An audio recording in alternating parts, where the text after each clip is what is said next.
Now in the front, please, guys. Down, please.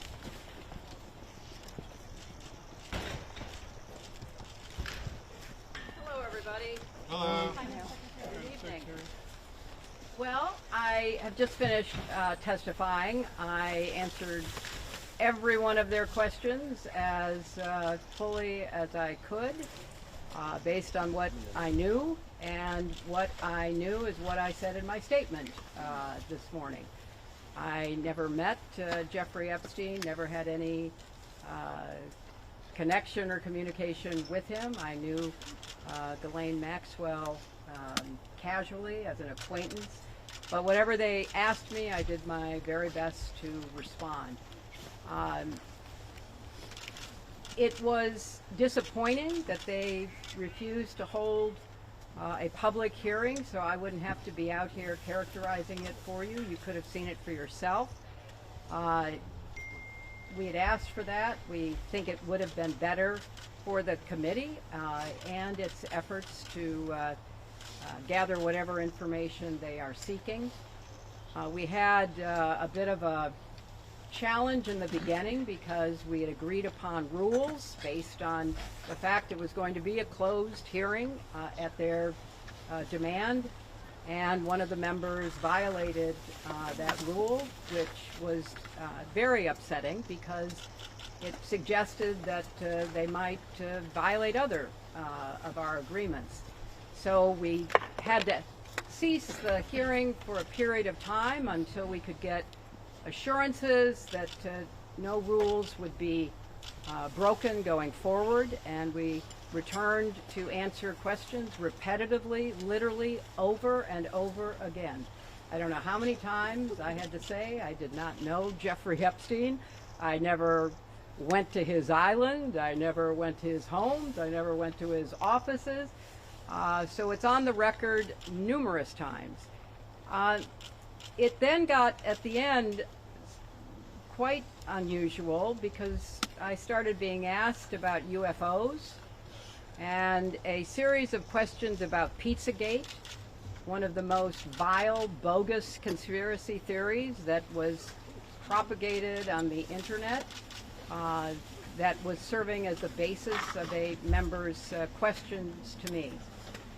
So I can only say that the best exchange that I had came at the very end, when, contrary to every other deposition they have taken, no Republican member asked any question about Jeffrey Epstein or Ghislaine Maxwell to anyone else they have deposed.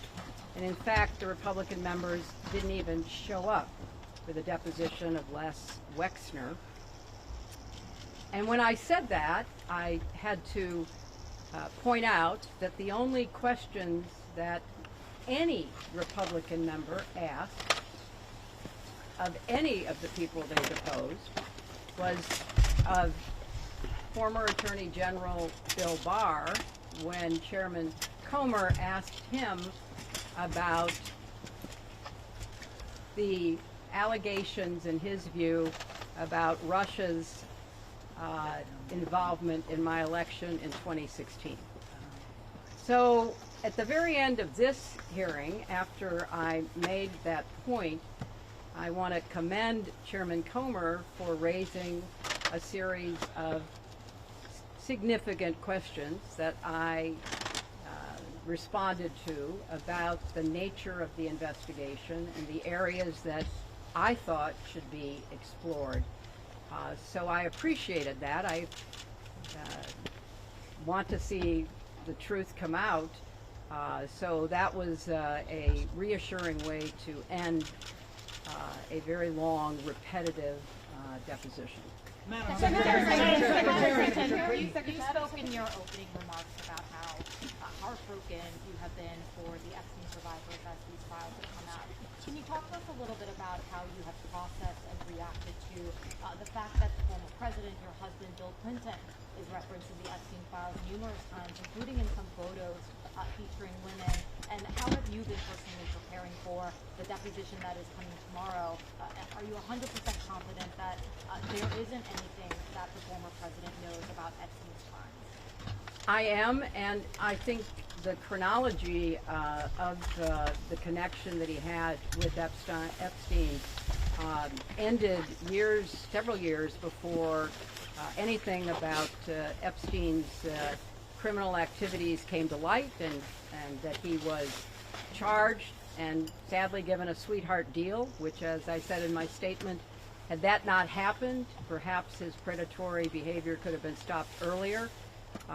But I think it is fair to say that the vast majority of people who had contact with him before his criminal pleas in 2008 were like most people. They did not know what he was doing. And I think that that is exactly what my husband will testify to tomorrow. Madam Secretary, do you believe this was a fair hearing, and do you still want to testify publicly even though you gave this deposition? Well, I'm not going to do it again. You know, they had a chance to do it in public, and I wish they had done it in public. And I think they're making the wrong decision, avoiding doing it in public.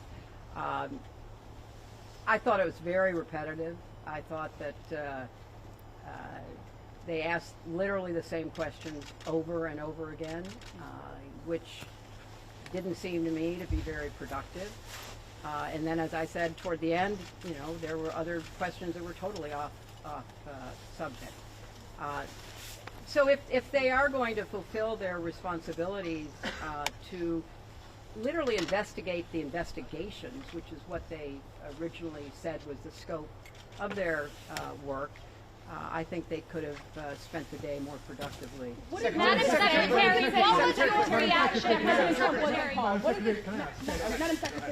Can I ask, why was Colleen Maxwell invited to the daughter of Chelsea Clinton's wedding in 2012? She'd already been mentioned in a civil lawsuit by Virginia Chief before that. Jeffrey Epstein had already been convicted before that. She came as the +1, the guest of someone who was invited.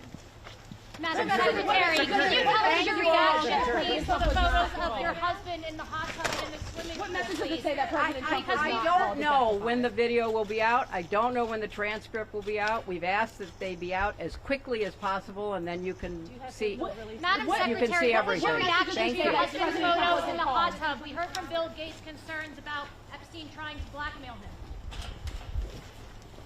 Down, down, down.